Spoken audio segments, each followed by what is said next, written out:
Hello everyone, good morning. নতুন একটা ভিডিওতে সবাইকে ওয়েলকাম। তো আমি গিয়েছিলাম ফুল কিনতে জন্মাষ্টমী স্পেশাল। তারপরে ওখান থেকে বাড়ি ফিরে আমি গপুকে স্নান করিয়ে নিলাম, মানে আমি আর ভিডিও করিনি। একবারে গপুকে স্নান করানোর সময় ক্যামেরাটা অন করলাম। তো এখানে দেখতে পাচ্ছ আমার এখানে কিন্তু পুজোর সেরকম জিনিস খুব একটা নেই, তাও আমি যতটুকু পেরেছি করার চেষ্টা করেছি। তো গপুকে এই জামাটা গিফট করলাম বার্থডে স্পেশাল। তারপরে এই যে সাজিয়ে দিতে তো হবেই, কারণ গপুর আজ স্পেশাল দিন। তো এই যে দেখতে পাচ্ছ আমি সাজিয়ে দিয়েছি। গপুকে কেমন লাগছে সেটা অবশ্যই কমেন্ট করে তোমরা জানাবে।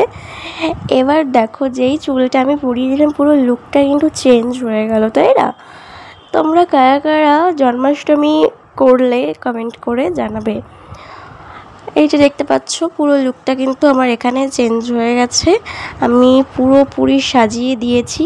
আর এই ছিল একটা মানে সুন্দরভাবে একটা ডেকোরেশন করার চেষ্টা করেছিলাম বেলপাতা আর গাঁদা ফুল দিয়ে দেওয়ালে আটকে দিয়েছিলাম। আর এই হচ্ছে গোপালের পোশাক, মানে পুজো কমপ্লিট আমার।